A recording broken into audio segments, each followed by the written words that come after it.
회복 17번째 시간입니다. 누가 예루살렘 성에 거할 것인가 라는 제목으로 여러분과 말씀 나누기 원합니다. 여러분, 고양이 목에 방울 달기라는 속담을 들어보신 적 있으시죠? 어느 지역에 고양이들의 공격으로 인해서 정말 곤욕을 겪었던 쥐들이 있었습니다. 그래서 그 쥐들이 모여서 회의를 했습니다. 어떻게 하면 이 고양이를 이겨낼 수 있겠는가, 우리가 어떻게 하면 살아갈 수 있겠는가, 이런 고민들을 하고 회의를 진행하다가 너무나도 좋은 묘수를 하나 발견했습니다. 그래서 의견이 나왔는데 그게 뭐였냐면 고양이 목에 방울을 달아주자. 자, 그러면 소리 소문 없이 다가오는 그 고양이의 공격 가운데 우리가 살아남을 수 있지 않겠는가, 미리 알고 도망칠 수 있지 않겠는가 라는 너무나도 좋은 그런 방책이 나오게 되었습니다. 자, 이런 훌륭한 아이디어가 나왔는데요, 자, 그럼에도 불구하고 이 쥐들이 회의하다가 또 다른 문제에 직면하게 되었습니다. 그 문제가 뭐냐면 바로 누가 고양이 목에 방울을 달 것인가. 선뜻 누가 달 거냐 했을 때 누구도 나서는 그런 쥐가 없었다라는 것이죠. 그래서 결국은 어떤 문제도 해결되지 못하는 일이 있었다. 이게 바로 그 속담의 내용입니다.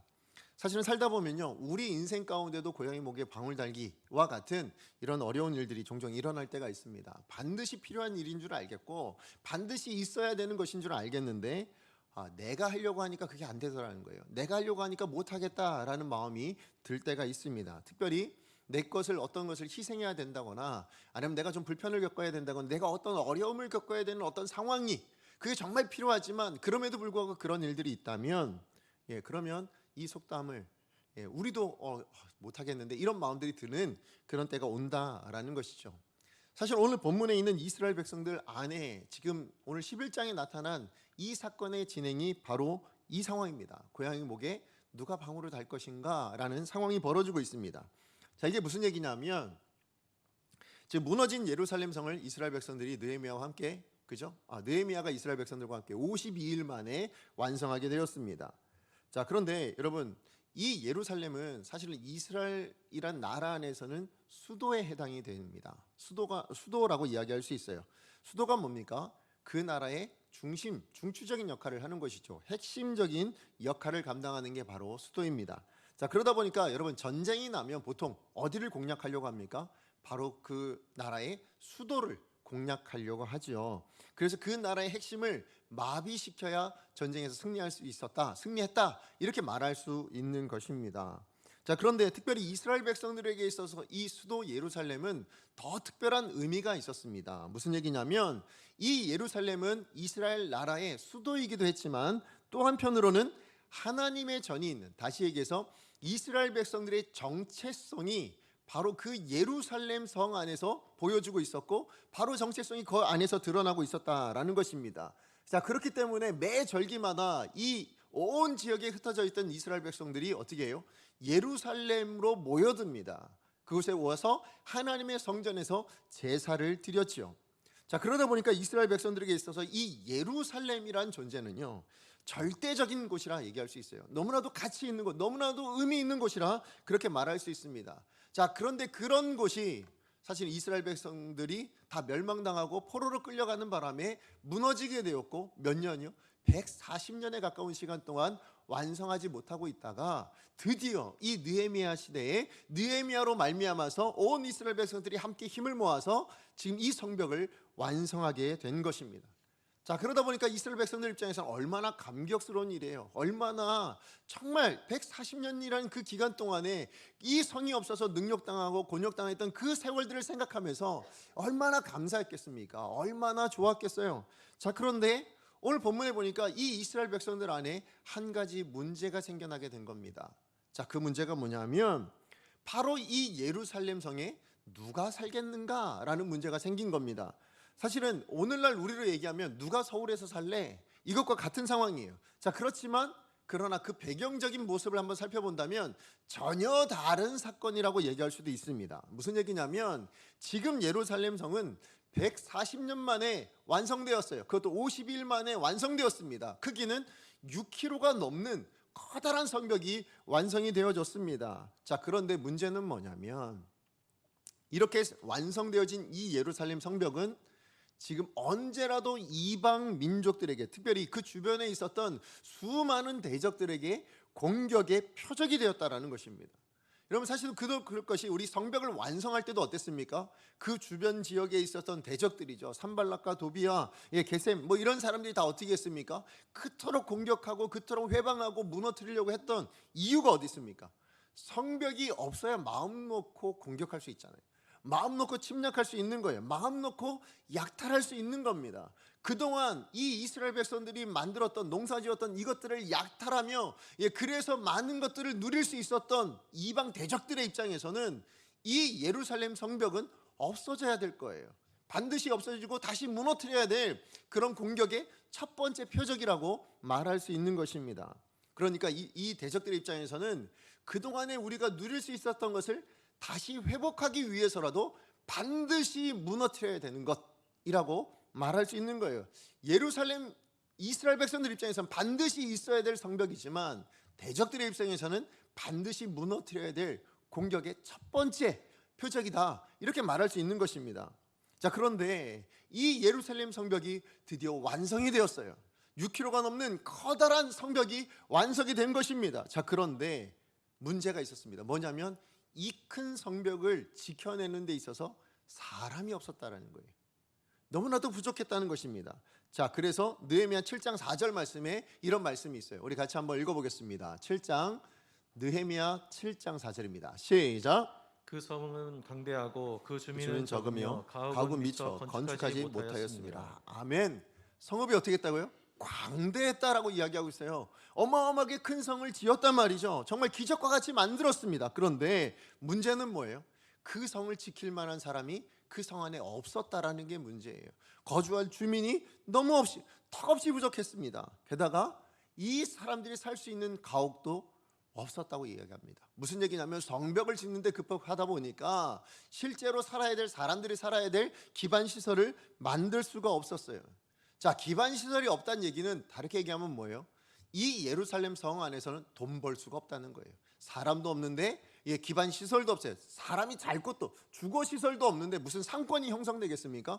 그럴 수 없어요. 이전에 찬란했던 그런 예루살렘이 아니에요. 완전히 무너져서 폭삭 망했던 바로 그 자리에 성벽 하나 완성되어진 곳입니다.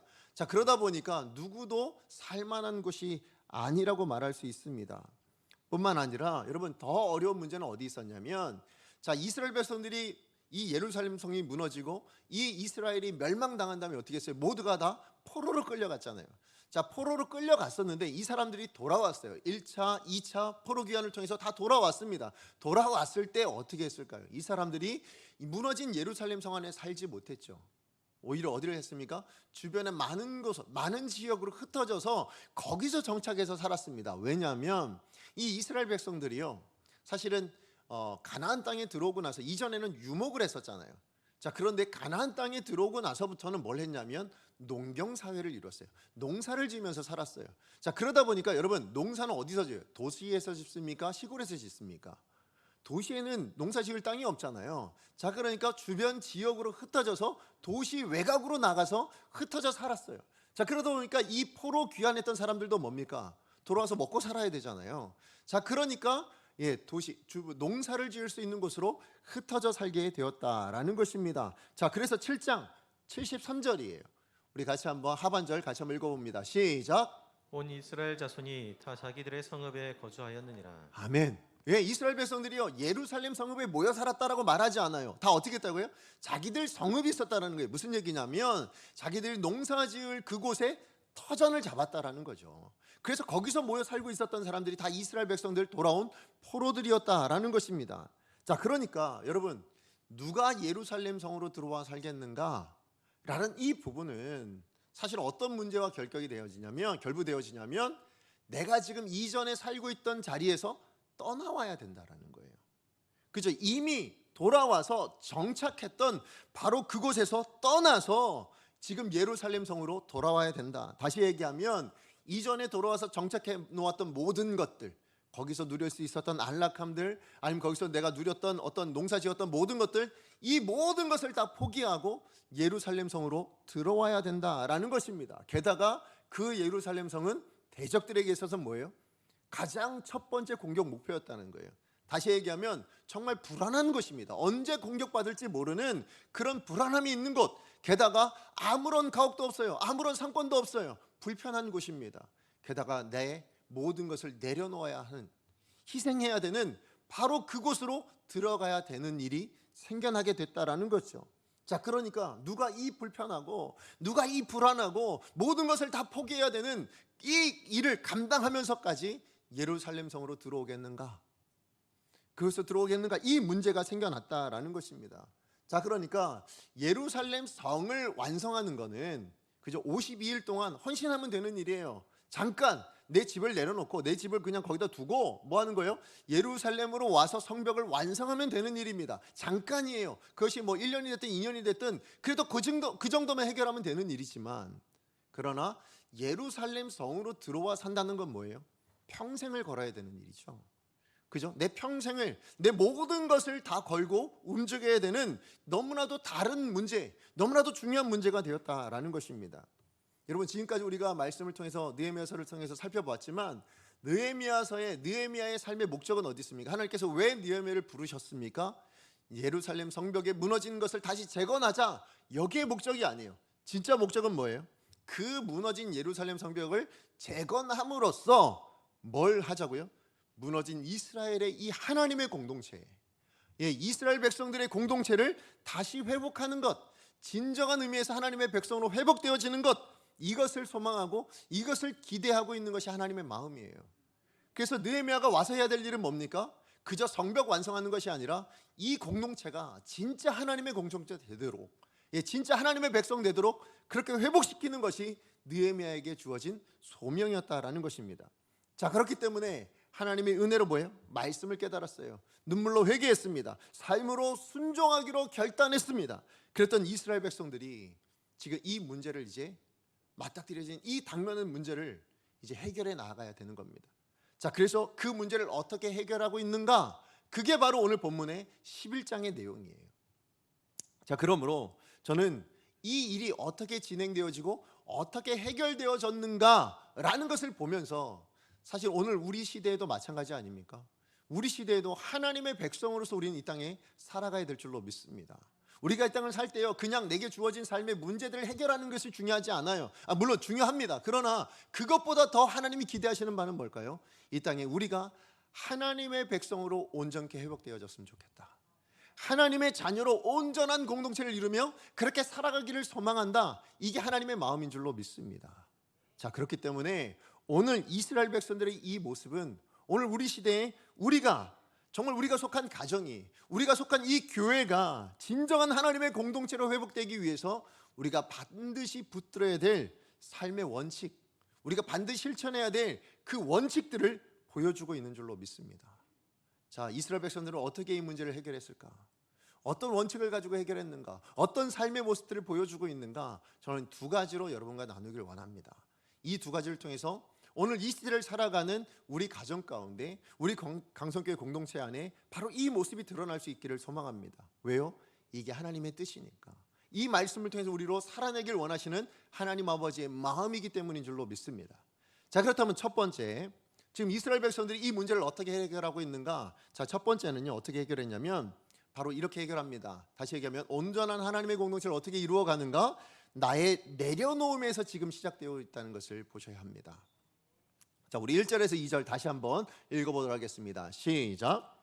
백성의 지도자들은 예루살렘에 거주하였고 그 남은 백성은 제 집부와 10분의 1은 거룩한 성 예루살렘에서 거주하고 그 10분의 9는 다른 성읍에 거주하게 하였으며 예루살렘에 거주하기를 자원하는 모든 자를 위하여 백성들이 복을 빌었느니라. 아멘. 지금 아까 말씀드렸던 이제 예루살렘 성에 누가 살겠는가라는 이 문제에 대해서 지금 거기에 참여하겠습니다. 아니면 거기에 지원하고 있는, 결단하고 있는 세 부류의 사람이 나오고 있는 것을 볼 수 있습니다. 자, 첫 번째 부류는 누구예요? 가장 먼저는 우리 1절 말씀해 보니까 백성의 지도자들이, 백성의 지도자들이 그렇게 살기로 결단했다. 내가 예루살렘 성에서 살겠다 결단했다고 나옵니다. 자, 두 번째 부류는 누굽니까? 이스라엘 백성들 중에 제비를 뽑아 10분의 몇이요? 1이 되는 사람들, 그 사람들이 지금 예루살렘 성에 거하기로 결단했다. 또 그 얘기가 나오고요. 세 번째는 누굽니까? 2절 말씀해 보니까 자원한 사람들이 있었다고 얘기해요. 예루살렘 성에 거주하기로 자원했던 사람들이 있었다. 그렇게 이해하고 있습니다. 자, 그렇다면 지금 이 세 부류의 사람들은요, 정말 불편하고 정말 불안하고 심지어 자기 모든 것을 다 이전에 살던 모든 것을 내려놓아야 되는 그런 상황이 있음에도 불구하고 무슨 마음을 가지고 예루살렘 성에 살기로 결단했을까요?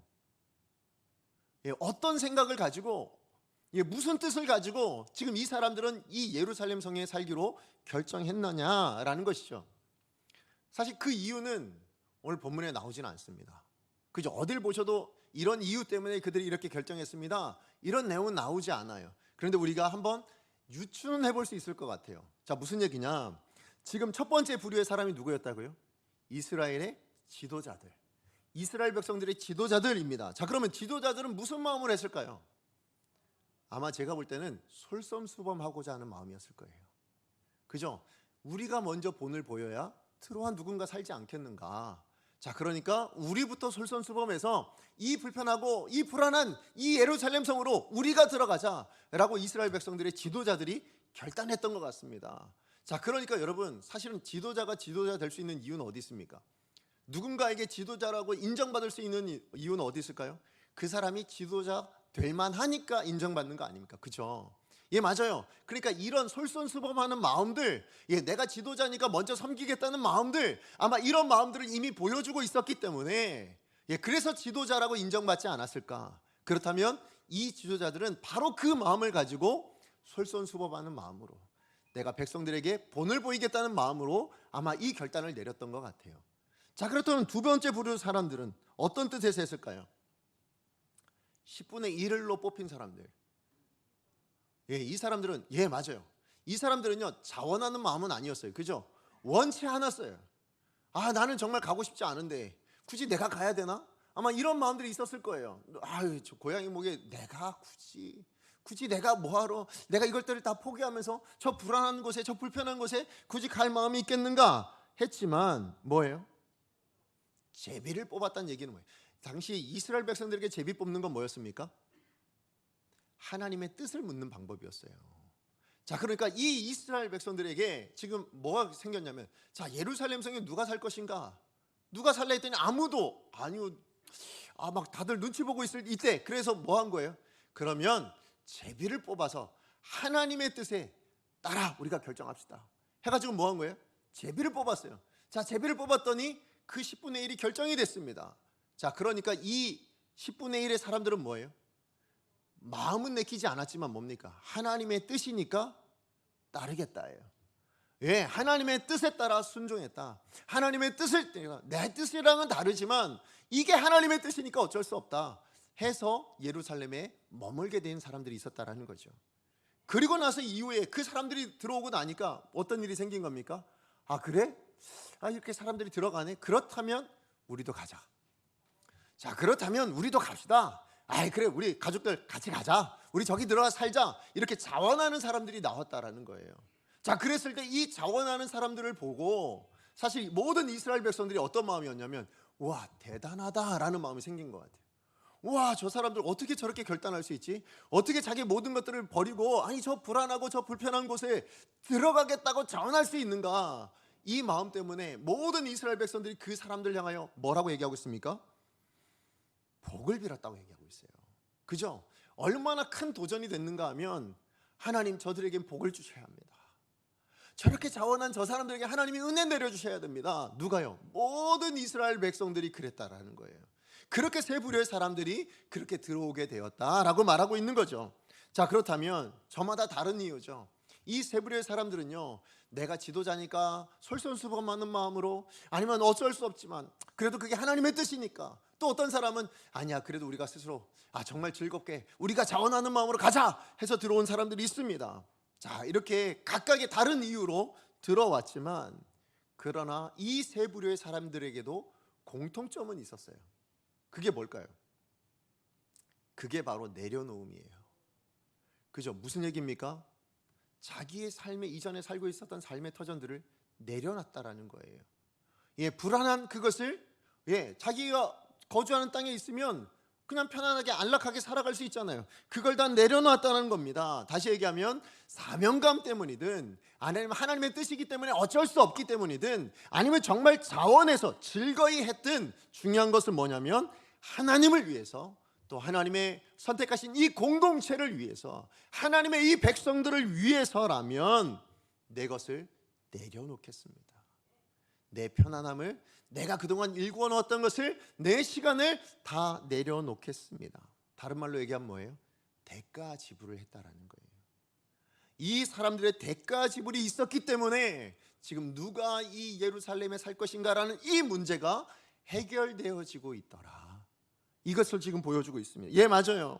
여러분, 하나님은요 이 땅에 하나님의 나라를 이루시기 위해서 우리 하나님의 자녀들에게 은혜를 주십니다. 능력을 주십니다. 여러분 믿으세요? 예, 하나님의 은혜와 능력으로 우리 이 땅에 하나님의 나라를 일구어 갈 수 있는 하나님의 백성들, 하나님의 자녀들, 하나님의 군사들입니다. 자, 그런데 한편으로는 그런 우리 하나님의 사람들에게 하나님이 요구하시는 것들이 있던데 그게 뭐예요? 그게 바로 내려놓음이에요. 그게 바로 대가 지불을 요구하시더라라는 것입니다. 이것은 우리가 이 땅에 하나님의 자녀로 살아갈 때 반드시 여러분 한 번쯤은 경험하실 일들이에요. 자, 무슨 얘기냐? 그 대표적인 성경의 인물이 누구예요? 예수님이에요. 예수님이 이 땅에 하나님의 뜻을 이루시기 위해서, 하나님의 계획하심을 이루시기 위해서, 우리를 구원하시기 위해서 이 땅 가운데 오셨을 때 가장 먼저 내려놓으신 것이 무엇입니까? 하나님 되심을 내려놓으셨어요. 하나님의 영광을 내려놓으셨어요. 하나님으로서 누릴 수 있는 모든 것들을 내려놓고 이 땅 가운데 오셨습니다. 뿐만 아니라 우리를 구원하시기 위해서 자기의 생명까지도 내려놓으신 분이 예수님이세요. 자, 그러다 보니까 예수님께서요 그의 제자들을 부르실 때도 바로 이와 같은 요구들을 하셨습니다. 자, 우리 누가복음 14장 26절에서 27절이에요. 우리 같이 한번 읽어봅니다. 시작. 무릇 내게 오는 자가 자기 부모와 처자와 형제와 자매와 더욱이 자기 목숨까지 미워하지 아니하면 능히 내 제자가 되지 못하고 누구든지 자기 십자가를 지고 나를 따르지 않는 자도 능히 내 제자가 되지 못하리라. 아멘. 제자가 되기 위해서, 예수님을 따르는 제자가 되기 위해서 필요한 것이 뭐라고요? 내려놓음이 필요하다는 거예요. 무엇까지도요? 자기 가족들까지도 필요하다면 내려놓을 수 있는 사람이 되어야 그제서야 비로소 예수님의 제자가 될 수 있다. 그렇게 지금 말씀하고 있는 겁니다. 사실 성경에 나오는 모든 우리 믿음의 선배들은 바로 이 내려놓음으로 말미암아 하나님의 역사를 이루어냈던 사람들이에요. 여러분, 우리가 잘 알고 있는 아브라함 어떻습니까? 본토 친척 아비 집을 내려놨어요. 그죠? 본토 친척 아비 집, 그 편안함, 그 안락함, 거기서 이루었던 모든 것들을 다 내려놓고 하나님의 말씀을 쫓아 나아갔을 때 뭐예요? 믿음의 조상이 되는 하나님의 역사를 경험하게 된 겁니다. 우리가 잘 알고 있는 모세는 어떻습니까? 애굽의 왕자로서 살아낼 수 있는 그 모든 화려함, 그 모든 지위, 그 모든 권세, 이 모든 것을 다 내려놨어요. 그렇게 내려놨을 때 뭐예요? 민족의 지도자, 온 이스라엘 백성들을 애굽에서 출애굽하게 만드는, 그래서 약속의 땅 가나안 땅으로 이끌어가는 민족의 지도자로 세움받는 그 하나님의 역사를 이루어내었습니다. 우리가 새벽마다 묵상하고 있는 룻은 어떻습니까? 모압, 자기의 나라를 내려놨어요. 자기가 이전에 모압에서 믿었던 그 우상을 내려놓고 하나님을 선택합니다. 나오미를 선택합니다. 그랬을 때에 그가 어떤 일을 경험하게 됩니까? 다윗의 할머니가 됩니다. 더 나아가서 뭐예요? 예수님의 족보에 오르는 이방 여인의 그 위대한 인생이 되었다라는 것입니다. 오늘 우리가 묵상하는 이 느헤미야도 마찬가지 아닙니까? 페르시아에서 얼마든지 권세를 누리고요, 얼마든지 부유함을 누리며 그렇게 살아갈 수 있었지만 그 모든 것을 내려놓습니다. 하나님의 사명을 따라, 하나님의 소명을 따라 그 모든 것을 내려놓고 예루살렘, 자기 고향으로 돌아옵니다. 돌아왔을 때 더 좋은 일이 생겼습니까? 아니요. 끊임없는 공격을 당하고요, 안 당해도 될 어려움들을 당하게 되었죠. 그러나 일어난 결과는 어떻습니까? 그럼에도 불구하고 하나님이 약속하셨던, 하나님이 뜻하셨던 성벽의 재건이 완성되어질 뿐만 아니라 온 이스라엘, 정말 하나님의 자녀들이 하나님 자녀 되어지는데, 하나님의 백성들이 하나님의 백성의 공동체를 이루어가는데 결정적인 사역들을 이루어내는 데 쓰임받는 귀한 하나님의 사람이 되었다라는 거예요. 맞아요. 우리의 신앙생활이라는 것은요, 사실 어쩌면 채움보다 먼저 비움이 필요합니다. 우리는 하나님 앞에 채움을 먼저 요구해요. 내가 하나님의 나라를 위해서라면, 하나님, 제가 하나님의 일을 위해서라면 건강을 허락해 주셔야죠. 하나님, 제가 하나님의 나라를 위해서 이렇게 쓰기 위해서 재물을 허락하여 주셔야죠. 하나님, 내가 하나님의 나라를 위해 쓰임받는 사람이 되려면 이런 지식적인 것, 이런 권세적인 것 허락하여 주시면 그러면 제가 하나님 나라를 위해 쓰겠습니다. 우린 보통 이렇게 기도해요. 그런데 여러분 기억해 보세요. 여기에 컵이 있습니다. 이 컵에 제가 물을 따르고 싶어요. 이 컵에 물로 채우고 싶어요. 자, 그런데 이 컵 안에 제가 흙이 가득 차 있다면, 여러분, 물이 가득 채워질 수 있어요? 없어요. 뭐부터 일어나야 돼요? 비움이 있어야 비로소 채움이 가능하여집니다. 여러분, 우리 인생 안에도 마찬가지예요. 우리의 것들을 비워낼 수 있어야, 여러분, 온전한 신앙생활이라는 것은 내 것을 내려놓고 비움이 있어야 뭐가 일어나는 거예요? 내가 붙들고 있는 것, 그거 놓을 수 있어야 하나님의 것들로 채워질 줄로 믿습니다. 그 비운 자리에, 그 빈 곳에, 그 여백 가운데 하나님의 은혜와 하나님의 능력과 하나님의 함께 하시는 그 사랑이 채워질 줄로 믿습니다. 왜 우리 인생 가운데 하나님의 은혜가 잘 안 보일까요? 왜 우리 인생 가운데 하나님의 사랑이 잘 안 보이는 것 같으세요? 여러분, 내 것을 너무 많이 붙들고 있기 때문이에요. 여러분의 인생을 여러분의 것으로 너무 많이 채우고 있다 보니까 하나님의 은혜가 있을 자리가 없어요. 하나님의 사랑이 드러낼 수 있는 자리가 없는 거예요. 가장 먼저 뭐가 필요하다고요? 비움, 내려놓음. 왜? 여러분이 붙들고 있는 그거 내려놓으실 때 하나님께서 그 빈 자리에, 그 여백에 하나님의 것들로, 하늘의 것들로 채워주시는 그 은혜와 능력이 일어나게 될 줄로 믿습니다. 그러므로 여러분 기억하세요. 비움이 있어야 채움이 있습니다. 예, 내가 내려놓을 때 그때 하나님의 역사는 시작되게 되는 줄로 믿습니다. 여러분의 가정에도 마찬가지예요. 여러분의 사업장도 마찬가지입니다. 여러분의 인생도 마찬가지예요. 우리 강성교회도 마찬가지인 줄로 믿습니다. 이 강성교회가 여러분의 가정 안에, 여러분의 삶 안에 하나님의 은혜와 하나님의 능력과 하나님의 것들로 채워지길 원하신다면, 그렇다면 우리 것들, 여러분이 정말 붙들고 내려놓고 싶지 않은 것까지도 하나님을 위해서 내려놓으십시오. 지도자들은 솔선수범하는 마음으로, 어떤 사람은 원치 않지만 그게 하나님의 뜻이기 때문에 어떤 사람은 자원하는 마음으로 복을 받으며 그런 일을 감당했어요. 여러분은 어떤 마음인지 모르겠어요. 여러분이 지도자의 위치에 있다면 솔선수범하는 마음으로 내려놓으세요. 여러분이 정말 원치 않지만 그래도 이것이 하나님의 뜻인 줄 아신다면 내려놓으세요. 아니면 하나님 앞에서 자발적으로 내려놓으십시오. 저는 바라기는 여러분 자발적으로 내려놓으셔서 하나님이 주시는 복을 풍성히 받으셨으면 좋겠어요. 예, 그런 우리 강성교회, 여러분의 가정, 여러분의 인생 되어지기를 간절히 소원합니다. 자, 그런가 두 번째예요. 이 하나님의 공동체 어떻게 온전해질 수 있는가? 어떻게 그렇게 되어졌는가? 두 번째는 주인 되신 하나님께요. 주인 되신 하나님이 중요합니다. 주인 되신 하나님께 헌신하는 사람들로 완성되어져 갑니다.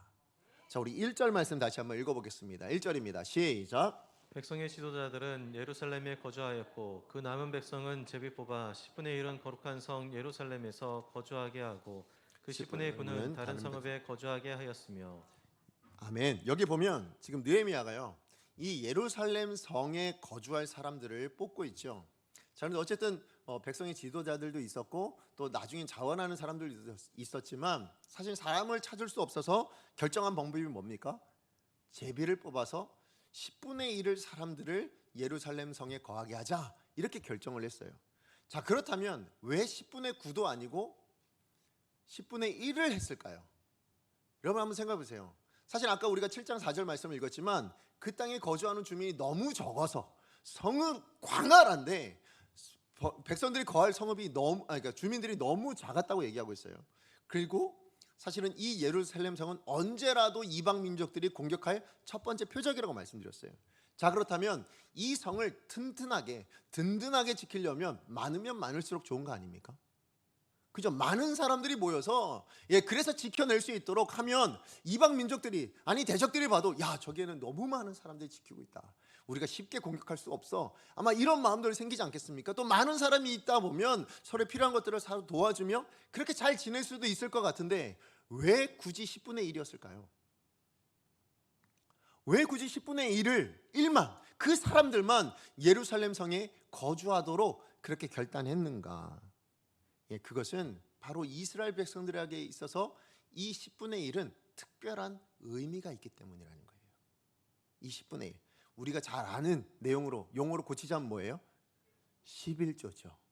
예, 맞아요. 11조의 정신이 지금 이스라엘 백성들 안에 지금 드러나고 있다는 얘기입니다. 다시 얘기하면 지금 여러분 우리가 10장, 우리 지난주에 살펴봤던 말씀에 보시면 이스라엘 백성들이 하나님의 은혜를 받고 마지막에 결단한 내용들이 있어요. 그 결단한 내용 중에 하나가 뭡니까? 구체적인 가장 대표적인 게 뭡니까? 하나님의 전을 내버려 두지 않겠습니다. 이제 하나님의 전이 온전하게 하나님의 전으로 기능할 수 있도록 우리가 다 섬기겠습니다. 그래서 뭐 합니까? 필요한 모든 것을 갖다 놓겠습니다. 뭐 성전세를 바치고요. 뭐 이런 얘기를 하면서 그 중에 하나가 뭐였습니까? 11조를 드리겠다는 거였어요. 그죠? 11조. 여러분 11조의 의미가 뭘까요? 11조의 의미. 여러분 11조의 의미는 뭐냐면 이건 여러분도 기억하시면서 들으셨으면 좋겠어요. 11조의 의미는 지금 내게 허락된 모든 것은 다 누가 주신 거다? 하나님이 주셨다라는 믿음의 고백이에요. 다시 얘기하면 하나님이 제 인생의 모든 것의 주인이십니다. 이 믿음을 고백하는 게 11조예요. 그래서 저는 11조를 뭐라고 표현하냐면 바로 그 10분의 1을 정직하게 드리는 게 사실은 우리 믿음의 표현이라고 생각합니다. 하나님이 10분의 1을 요구하셨으니까 그 10분의 1을 정직하게 드릴 수 있다면 그게 바로 우리의 믿음의 표현, 우리의 믿음의 고백이라고 생각합니다. 근데 그 10분의 1을 드리는 이유가 어디 있냐는 거예요. 그 정신이 더 중요하다는 겁니다. 이유가 어디 있다고요? 하나님이 주셨어요. 하나님이 제 모든 것을 공급해 주셨어요. 하나님이 제 모든 것의 주인이십니다. 이 고백을 하는 것이 바로 11조예요. 더 나아가서 그렇기 때문에 주인 되신 하나님께 제가 이 10분의 1을 드림으로 뭘 요구하는 거냐면 하나님이 지켜주세요. 하나님이 공급해 주세요. 앞으로 살아가는 삶에도 주인 되신 하나님의 도우심이 없이는 제가 살아갈 수가 없어요. 이걸 간구하여 드리는 게 바로 11조인 거예요. 그러니까 우리의 신앙 고백일 뿐만 아니라 그 고백 가운데 하나님의 도우심을 간구하는 거, 그게 바로 11조의 내용 가운데 담겨져 있는 정신이거든요. 자, 그런데 그렇기 때문에 여러분 우리가 진짜 11조를 드린다는 마음에서 여러분 생각해 보시면 우리 11조는 재물의 11조만 드려서는 안 된다고 저는 생각해요. 무엇도 드릴 수 있어야 됩니까? 여러분의 시간의 11조도 드릴 수 있어야 돼요. 뿐만 아니라 여러분의 삶의 모든 요소 가운데 11조를 드릴 수 있어야 돼요. 11조의 정신 뭐라고요? 하나님이 내 삶의 주인이십니다. 하나님이 제 삶을 돌봐주세요. 제 시간도 지켜주시고요, 제 삶의 모든 요소들도 돌봐주시고 제 가정도 돌봐주시고요, 이 모든 것을 위해서 여러분 11조를 드리셨으면 좋겠어요. 그런 마음으로 11조를 드리셔야 합니다. 자, 지금 느헤미야가 보여주고 있는 바로 이 결정 있잖아요. 이게 바로 뭐냐면 이 11조의 신앙을 뭐에 지금 적용시키고 있는 거예요? 공동체에 적용시키고 있는 거예요. 지금 다시 말해서 지금 이 이스라엘 백성들의 10분의 1을 하나님이 계신 이 예루살렘 성에 거주하게 함으로써 뭡니까? 뭘 고백하는 겁니까? 이 이스라엘 백성들은 하나님이 주인이십니다. 이 이스라엘 백성은 하나님이 주인이시고 하나님이 다스려 주셔야 되는 곳입니다. 이 고백을 지금 하고 있는 겁니다. 하나님이 주인이실 뿐만 아니라 하나님이 다스리시고 보호해 주셔야 해요. 이걸 지금 간구하고 표현하는 게 바로 10분의 1을 예루살렘 성에 거주하게 만든 거예요. 무슨 얘기냐면 많이 거하면 우리는 튼튼할 수 있고 든든할 수 있고 그래서 안전할 수 있다. 세상 사람들은 그렇게 생각하죠. 그런데 지금 느헤미야가 보여주는 건 뭐냐? 그게 아니라는 거예요. 하나님이 걷어가시면 끝나. 하나님이 그냥 포기하시면 끝나는 일이야. 그러나 아무리 작더라도 비록 10분의 1밖에 안 되지만 그래도 우리가 이 믿음을 고백하여 하나님을 의지하면 하나님이 그래서 지켜주시면 하나님이 보호하여 주시면 우리 성은 든든해질 수 있고 다시 말해 이스라엘은 다시 부강해질 수 있어. 이 고백을 지금 이스라엘 백성들에게 보여주고 있는 겁니다. 이스라엘 백성들이 그걸 잃어버렸었거든요. 하나님이 지켜주셔야 강할 수 있는데 하나님이 지켜주셔야 우리가 온전히 살아갈 수 있는데 그걸 누가 잃어버렸다고요? 이스라엘 백성들이 잃어버렸기 때문에 멸망한 거잖아요. 그런데 지금 느헤미야가 다시 보여주고 있는 겁니다. 우리가 부강할 수 있는 건 이웃 부강한 나라를 의지해서가 아니야. 어떤 군대를 의지해서가 아니야. 우리가 붙들어야 될 것은 무엇이다? 하나님이 주인 되신다라는 사실이다. 하나님이 보호해 주셔야만 우리가 안전할 수 있다는 사실이다. 그것을 신앙으로 고백하고 있는 내용이 바로 이 10분의 1이 예루살렘에 머물도록 하고 있다라는 것입니다. 자, 그런 의미에서 사실 오늘 느헤미야가 이 공동체의 11조 이것을 드린 것, 예루살렘 성 안에 이렇게 드리게 된 것은 어떻게 보면 이 이스라엘이라는 나라가 온전해지는 데 있어서, 이 이스라엘이라는 공동체가 세워지게, 온전하게 세워지는 데 있어서는 뭐예요? 없어서는 안 될 일이었다라는 거예요. 반드시 있어야 하는 일이었다라는 거죠. 자, 그런데 이 뽑혀진 10분의 1의 사람들의 입장에선 뭐예요? 어땠을까요? 별로 탐탁하지 않았을 거예요. 그죠? 저 10분의 9 더 대단한 사람, 아니 더 좋은 사람들도 있을 건데 굳이 내가, 왜 하나님은 나를 이렇게 생각할 수도 있을지 모르겠어요. 자, 그런데 오늘 본문 말씀을 읽어보니까 어때요? 그 사람들이 그런 싫은 표정, 아니면 그런 싫은 내색, 그랬다, 싫어했다, 뭐 이런 내용이 나오나요? 나오지 않습니다. 참 감사한 일이에요. 정말 원치 않는 일이지만, 별로 탐탁지 않은 일이지만, 다시 한번 말씀드려요. 그게 하나님의 뜻이니까, 그죠? 그게 하나님의 마음이시니까, 그러면 어쩔 수 없지만 그래도 저는 그 길을 가겠습니다. 맞아요. 이 사람들의 순종이 있었기 때문에, 다시 얘기하면 이 사람들의 헌신이 있었기 때문에, 그래서 이스라엘 공동체가 든든해지고, 이스라엘 공동체가 건강해지고, 이스라엘 공동체가 온전히 회복되어지는 그 길이 시작되게 되었다라는 거예요. 맞아요. 이것은 어느 공동체나 마찬가지인 것 같습니다. 여러분, 우리 강성교회도 마찬가지예요. 여러분, 이스라엘 백성들이 정말로 은혜 받고 회개해서, 그래서 나온 결단이 뭐예요? 하나님의 전을 그냥 내버려 두지 않겠다. 그냥 두지 않겠다. 그 중에 하나가 바로 11조를 드리는 거 아닙니까? 11조는 그래서 뭐예요? 개인을 위해서 쓰는 게 아닙니다. 여러분 잘 생각해 보세요. 여러분, 개인을 위해서 우리 물질을 쓴다라고 생각하면 굳이 여러분 11조를 안 내셔도 됩니다. 그죠? 11조가 무슨 의미가 있습니까? 나를 위해서 쓰는 거라면. 근데 11조를 왜 우리가 하나님 앞에 드립니까? 하나님 나라를 위해서, 하나님의 몸된 이 공동체를 위해서 헌신하는 마음으로 드리는 거예요. 이 공동체를 통해 하나님의 일이 드러났으면 좋겠다는 마음으로 여러분, 우리의 11조는 그렇게 사용되어지는 줄로 믿습니다. 그렇기 때문에 저는 이 마음으로, 여러분 오늘도 헌신하시는 분이 바로 우리 교회 모든 봉사하시는 분이라고 저는 생각합니다. 그죠? 이분들의 헌신이 없었다면, 이분들의 내려놓음이 없으셨다면, 이분들의 그 고백이 없으셨다면 오늘 우리는 이 예배의 자리에서 이렇게 편하게 예배 드리는 일은 없었을지도 몰라요. 저는 그래서 정말로 오늘 우리의 예배를 위해서 뿐만 아니라 우리 한 주간 동안 우리 강성교회에서 섬기시는 모든 분들은 우리 강성교회 전체 공동체의 11조와 같은 분이라고 저는 믿습니다. 하나님께 드려진 사람들, 하나님이 사용하시는 11조와 같은 분들이라고 저는 믿어요. 분명히 힘듭니다. 여러분, 봉사가 쉬운 일 아니에요. 힘들어요. 어려워요. 불편해요. 때로는 내 것을 내려놓아야 될 부분들도 있습니다. 그럼에도 불구하고 내 인생의 주인은 내가 아닙니다. 내 인생은 나를 위해서만 존재하는 것이 아닙니다. 하나님의 나라를 위해서, 하나님의 공동체를 위해서 그렇게 쓰임받는 것을 더 소중히 여깁니다. 이 신앙 고백을 가지고 섬기는 하나님의 사람들, 그게 바로 우리 예배를 섬기시는 모든 분들인 줄로 믿습니다. 그분들이 계시기 때문에 다시 한번 말씀드리지만 우리가 이렇게 편하게 예배를 드릴 수 있는 거예요.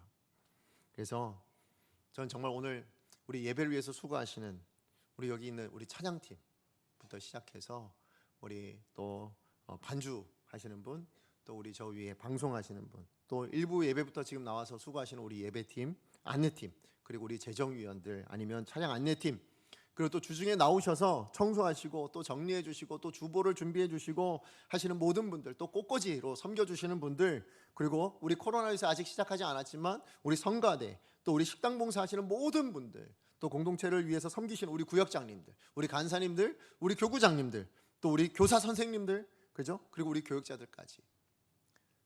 혹시 빼먹은 분 계신가요? 혹시 제가 빼먹은 곳이 있다면 전도팀, 예, 예, 전도팀, 예, 맞아요. 제가 축복을 빌어드리려고 그랬는데 뭐라 그랬냐면, 제가 언급하지 않은 건 하나님이 기억하실 줄로 믿습니다. 그리고 지금 여기서 우리가 인정받는 것보다 더 큰 하늘의 인정을 받게 될 줄로 믿습니다. 언급되지 않은 분들이 그렇다고요. 예, 물론 언급된 분들도 마찬가지로 받으시겠지만, 예, 바로 그분들이 우리 강성교회 11조인 줄로 믿습니다. 예, 그분들이 있기 때문에 우리 강성교회가 이렇게 든든하게 세워지는 거예요. 우리 강성교회가 이렇게 든든하게 서가는 줄로 믿습니다. 여러분, 당연한 섬김은 없어요. 다시 한번 말씀드려요. 그분들이 내려놓으셨으니까, 예, 그분들이 그 불편함을 감수하기로 결정하셨으니까, 그분들이 헌신하기로 작정하셨기 때문에, 그래서 우리가 이 섬김을 받는 겁니다. 그래서 여러분, 오늘은 만나시는 모든 섬기시는 분들마다 사실은 때로는 좀 불편한 마음도 생기실 때가 있죠. 왜 저렇게 하나, 섬기는데 왜 저렇게 하나. 예, 근데 그분은 얼마나 더 마음이 힘드시겠어요, 그죠? 그러니까 우리가 감사하는 마음을 가지셨으면 좋겠어요. 오늘 누구를 보시든 여러분 감사하셨으면 좋겠어요. 고맙습니다, 감사합니다. 예, 당신이 우리 교회 11조이십니다. 예, 이런 고백으로 여러분 이렇게 섬겨주시는, 또 그런 섬김을 받으시는 우리의 모습이었으면 좋겠고, 또 한편으로는 여러분 모두가 우리 강성교회 11조로 부르심을 받을 때 기꺼이, 아까 제가 말씀드렸죠, 자원하는 사람이 뭐예요? 정말 얼마나 큰 도전이 됐는지 복을 빚는, 그죠? 아니면 때로는 뭐예요? 정말 하기 싫지만, 정말 불편하지만 그래도 하나님의 뜻이라고 여겨질 때 순종하셨으면 좋겠고, 헌신하셨으면 좋겠고요. 또 여러분들 안에 내가 그래도 지도자인데 라고 느껴지시는 분들은 솔선수범하는 마음, 특별히 우리 자녀들 앞에서 우리 다음 세대를 위해서 솔선수범하는 마음으로 그들을 위해서, 예, 섬김의 자리로 나와주시는 우리 강성교회 11조가 되어주시는 여러분, 우리 모두가 되어지기를 간절히 소원합니다. 예, 그럴 때 우리 강성교회가 더 든든하게 세워지지 않을까요? 아직도 사실은 섬김에 필요한 자리가 굉장히 많습니다. 네, 여러분, 어느 자리가 되었든 하나님이 여러분을 부르고 계십니다. 예, 우리 강성교회 11조가 되어달라고 하나님께서 그렇게 부르시는 줄로 믿습니다. 여러분, 그 자리가 나올 때마다, 그런 마음에 부담이 있을 때마다 여러분 수고하시는, 또 헌신하시는, 또 자원하시는 그런 우리 모두가 되어질 때 우리 강성교회가 더 든든히 세워지는 줄로 믿습니다. 말씀의 결론을 맺겠습니다. 예, 얼마 전에 제가 책장을 정리하다가 책 한 권을 다시 한번 이렇게 살펴보게 된 게 있었는데, 그게 뭐냐면 전능자의 그늘이라는 책입니다. 이 책은 사실은 영화로도 나왔어요. 엔드 오브 스피어라는, 창끝이라는 제목으로도 나왔었는데요. 아마 여러분 다 아시는 분일 거예요. 짐 엘리엇이라는 선교사님에 대한 이야기예요.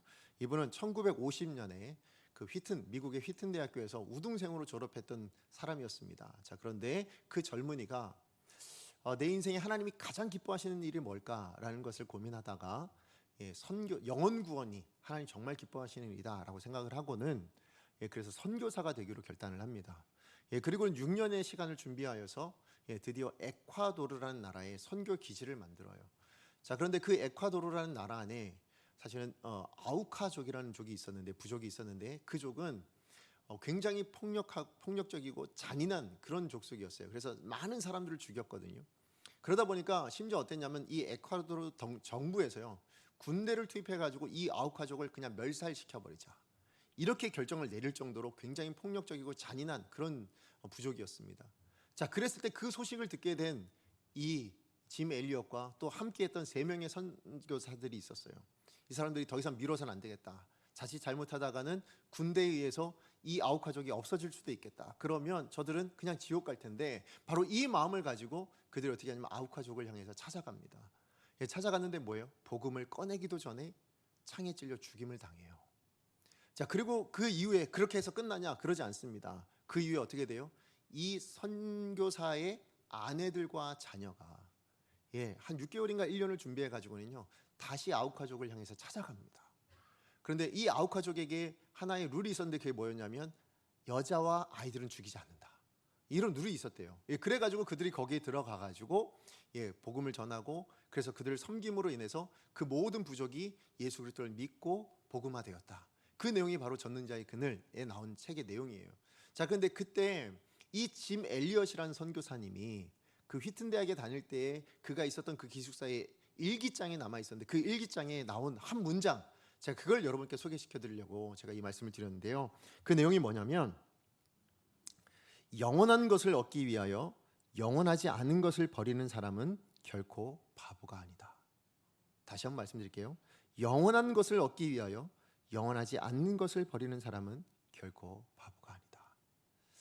짐 엘리엇 선교사 입장에서는 하나님이 누가 저들을 위해 갈 것이냐 라고 했을 때 이 짐 엘리엇 선교사가 제가 가겠습니다 라고 자원한 거예요.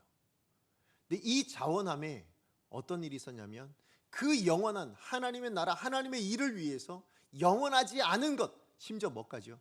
이 땅의 가족까지도 내려놓고 그 선교지를 향해 나아갔다라는 거예요. 바로 그 사람의 수고와 헌신이 있었기 때문에 그래서 그 아우카족이 부족이 하나님께로 돌아오는 하나님의 역사가 일어나게 되었다. 제가 왜 말씀의 결론을 맺으면서 이 말씀을 드리냐면 사실은 오늘 제가 이 말씀의 제목이 누가 예루살렘 성에 거할 것인가. 사실 이 질문은요, 오늘 저와 여러분을 향해서 하나님이 우리에게 묻고 계신 질문이라고 저는 생각합니다. 누가 이 불편하고 이 불안하고 사실은 우리가 모든 것들을 좀 내려놔야 되는 이 하나님의 일을 위해서, 하나님의 영광을 위해서, 하나님의 나라를 위해서, 하나님의 공동체를 위해서 누가 갈 것이냐, 누가 할 것이냐, 이 질문을 오늘 우리에게도 던지는 줄로 믿습니다. 여러분, 우리 이 땅에 영원하지 않는 것을 내려놓는 것은 바보가 아니에요. 영원한 것을 위하여 내려놓을 때입니다. 우리 하나님의 나라를 위해서, 우리 하나님의 뜻을 위해서, 하나님의 영광을 위해서 오늘 우리의 생각쯤은, 우리의 것들은 좀 내려놓을 수 있는 사람들, 바보가 아닙니다. 그 일을 통해 하나님의 나라와 하나님의 역사와 하나님의 영광이 드러나게 될 줄로 믿습니다. 바라기는 오늘 우리를 향해 주시는 이 하나님의 음성, 누가 할 것이냐, 누가 살 것이냐, 거기에 여러분이 짐 엘리엇과 같은 마음으로 영원한 것을 얻기 위해서 제 것을 좀 내려놓겠습니다.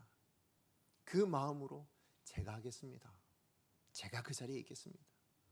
하나님의 뜻이 있는 자리에 여러분 머무실 수 있는 그런 저와 여러분, 우리 일상, 우리의 가정, 우리 교회가 되어지기를 간절히 소원합니다. 우리 말씀 기억하면서 함께 찬양했으면 좋겠습니다. 우리 함께 부를 찬양은요, 이런 교회 되게 하소서라는 찬양입니다. 여러분, 정말 우리 강성교회가 이런 교회, 여러분의 가정도 마찬가지고 또 여러분 한 분 한 분이 다 교회이기 때문에, 그래서 우리가 정말 이 고백이 오늘 우리의 결단이고 우리의 결심이고 우리가 반드시 살아내야 될 삶의 모습이어야 될 줄로 믿습니다. 진정한 예배가 숨쉬는 교회, 주님이 주인 되시는 교회, 믿음의 기도가 쌓이는 교회, 최고의 찬양을 드리는 교회, 말씀이 살아 움직이는 교회, 성도의 사랑이 넘치는 교회, 섬김과 헌신이 기쁨이 되어 열매 맺는 아름다운 교회, 주님의 마음 닮아서 이웃을 사랑하는 교회, 주님의 영광을 위해서 빛대신 주님 전하는 교회, 사랑의 불꽃이 활짝 피어나 날마다 사랑에 빠지는 교회, 주님께서 사랑하는 우리 교회가 이런 교회 되게 하소서. 오늘 우리 이것을 우리의 고백으로 하나님께 올려드립니다. 찬양합니다. 진정한 예배가 숨쉬는 교회, 주님이 주인 되시는 교회, 믿음의 기도가 쌓이는 교회, 최고의 찬양을 드리는 교회, 말씀이 살아서 움직이는 교회, 성도의 사랑이 넘치는 교회, 섬김과 헌신이 기쁨이 되어 열매 맺는 아름다운 교회, 주님의 마음 닮아서 이웃을 사랑하는 교회, 주님의 영광을 위해서 빛 되신 주님 전하는 교회, 사랑의 불꽃이 활짝 피어나 날마다 사랑에 빠지는 교회, 주께서 사랑하는 우리 교회가 이런 교회 되게 하소서. 우리 다시 한번 고백합니다. 진정한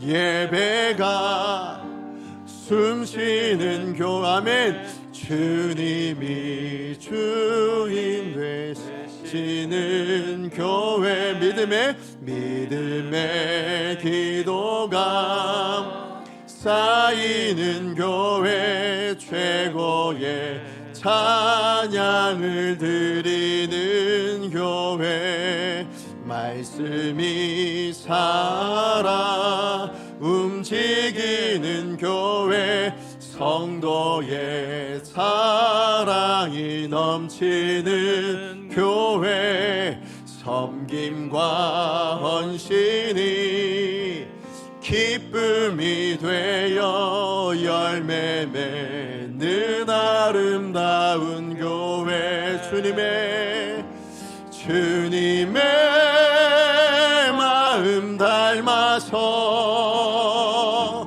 이웃을 사랑하는 교회, 주님의 영광을 위해서 빛 되신 주님 전하는 교회, 사랑의 불꽃이 활짝 피어나 날마다 사랑에 빠지는 교회, 주께서 사랑하는 우리 교회가 이런 교회 되게 하소서. 아멘. 우리 시간 같이 기도하는 시간 갖겠습니다.